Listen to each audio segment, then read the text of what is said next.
Picture East Africa 2 million years ago. You're not the apex predator.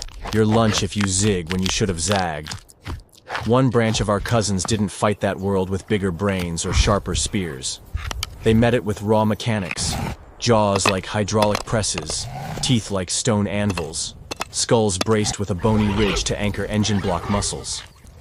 While our line gambled on flexibility, Paranthropus doubled down on specialization, and it worked for over 1 million years. The early Pleistocene wasn't some peaceful morning on the savannah. It was a survival arena, packed with predators that turned every day into a fight for life. Massive cats prowled the grasslands, giant hyenas roamed in ruthless packs, and saber-toothed relatives stalked the shadows.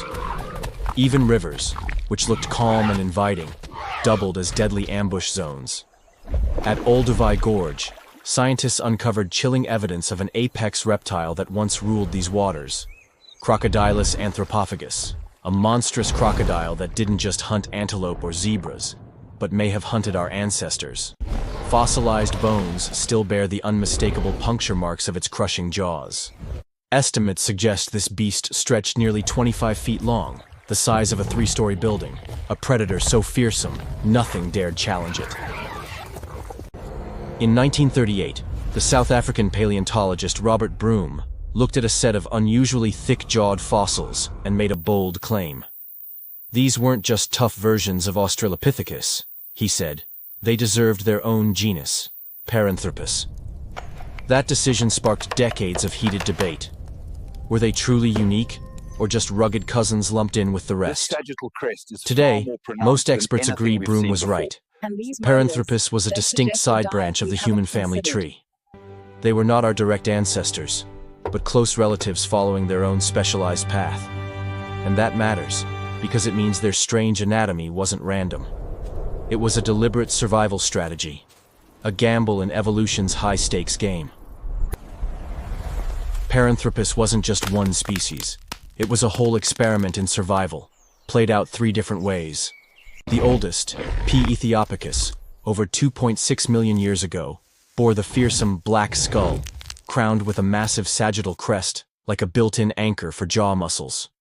Then came P. boisei, the so-called Nutcracker Man, perhaps the most famous, with jaws and teeth so oversized they looked almost cartoonish, nature's ultimate grinder.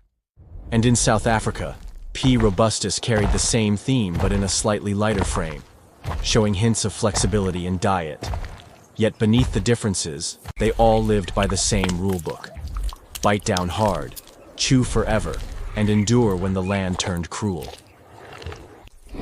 The hallmark of Paranthropus is not a flashy trick, but raw engineering.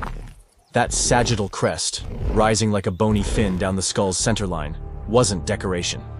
It was an anchor, locking in massive temporalis muscles that could pull with relentless force. Add to that the flared cheekbones, the cavernous jaws, and those oversized molars coated in enamel thick as armor. Together, they formed a machine designed for endurance. Not for cracking a nut once or twice, but for grinding, chewing, and surviving day after day in a world that offered little mercy. In P. boisei, the face itself became a reinforced frame, a living power tool built to outlast famine and drought. For decades, the world knew P. boisei as Nutcracker Man, a catchy name, but a misleading one. When scientists turned to isotope chemistry and dental wear, the truth hit harder. This creature wasn't cracking nuts, it was living on grass. C4 plants, grasses, sedges, even the starchy parts buried underground, made up the bulk of its diet. Day after day, mouthful after mouthful, low-quality fuel consumed in punishing volume. And that's why those jaws mattered. They were built like a vice, grinding survival out of a harsh landscape. While our ancestors sought richer calories, fire, and flexibility, Paranthropus doubled down on brute force chewing, perfecting the art of mechanical digestion. Brains are expensive. Even today, your brain burns nearly 1/5 of every calorie you rest on. For Paranthropus, locked into a life of endless chewing, that kind of investment wasn't worth the price. Their cranial capacity stayed modest, not much beyond chimpanzees, while our ancestors rolled the dice on bigger brains. How? By cracking bones for marrow, by scavenging fat and protein from predator kills. Dense fuel that lit the fire of cognition. Two paths, two wagers. Paranthropus doubled down on jaws. Homo doubled down on minds. And that gamble demanded risk, hunger, and danger. But it paid out in tools, language, and the power to shape the world itself. For decades, the rule seemed simple. Tools belong to us, Homo. Paranthropus, with its massive jaws, was painted as the brute cousin, chewing plants while our ancestors shaped stone. But new discoveries muddied that clean divide. At Nyanga, Kenya, along the shores of Lake Victoria, archaeologists uncovered Oldowan tools nearly 3 million years old. Scattered among them, butchered hippo bones, and 2 Paranthropus teeth. Coincidence? Maybe. But the association is hard to ignore. Did Paranthropus craft the tools, or simply use what others left behind? No one can swear it either way. Yet the find forces us to admit a bigger truth. Technology was not the monopoly of a single lineage, and it doesn't stop there. In South Africa, sites like Swartkrans and Dromolen, rich in P. robustus fossils, have yielded bone tools worn smooth in ways that match termite mound digging. Imagine it.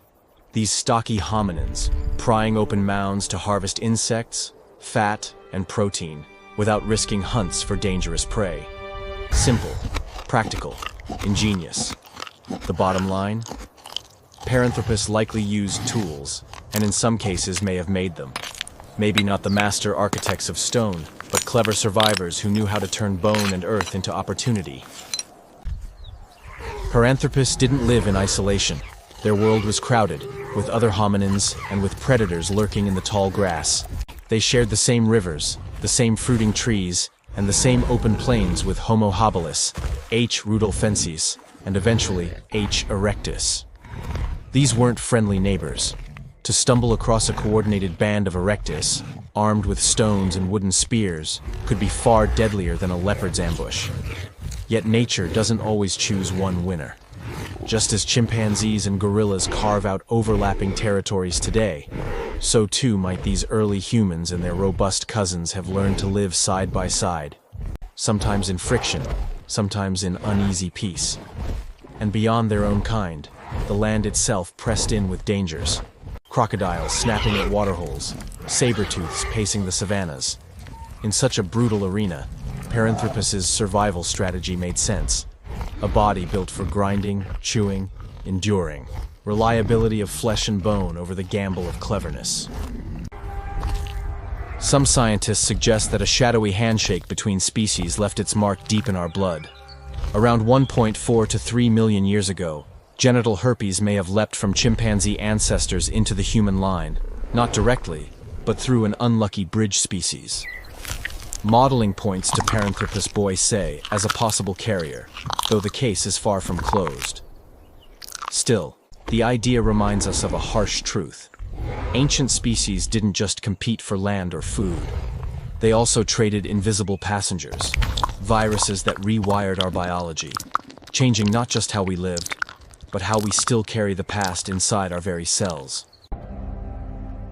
In Africa's heat, DNA dissolves, leaving silence where stories should be. But enamel, the hardest substance in the body, guards something tougher: proteins. In 2023, researchers pulled those ghostly chains from Paranthropus robustus teeth, nearly 2 million years old. Not DNA, but paleoproteomics, the oldest genetic-like signal ever retrieved from an African hominin. From these fragments, we glimpse sex, kinship, even population shifts. And with every test, the picture sharpens. The Paranthropus story is no longer locked in stone. Our tools have finally grown hard enough to chase them into deep time, where memory still lingers in enamel's silence.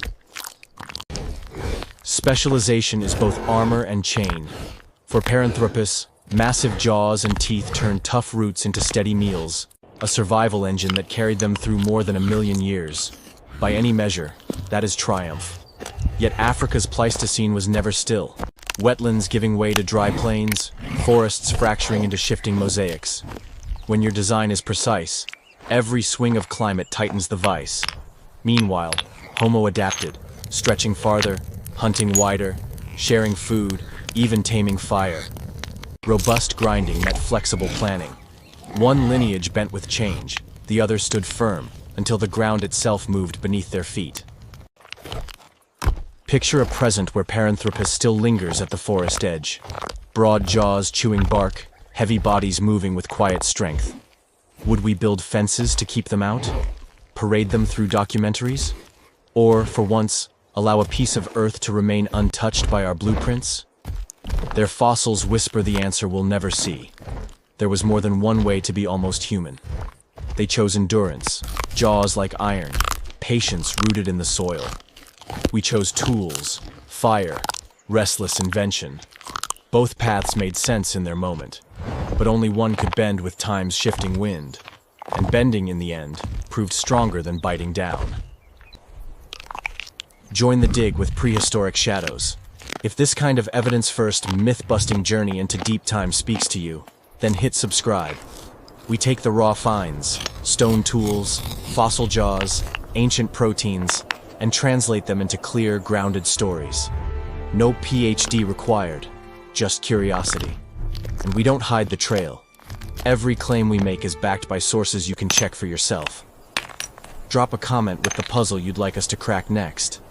Denisovan DNA, ghost lineages in Africa, or the crocodile ambushes that stalked Olduvai Gorge. Share this with a friend who still thinks Nutcracker Man spent his life on walnuts. At Prehistoric Shadows, we hold to a simple line. Human evolution isn't a ladder climbing up to us. It's a field of branching paths. Paranthropus proves that survival can mean more than clever tools. It can mean engineering the body itself to grind, to endure, to persist. We respect that strategy, even as we acknowledge where it fell short. Our own species won the flexibility lottery. Bigger brains gave us art, fire, medicine, and the burdens of higher energy needs, fragile social webs, and the vulnerabilities that come with complexity.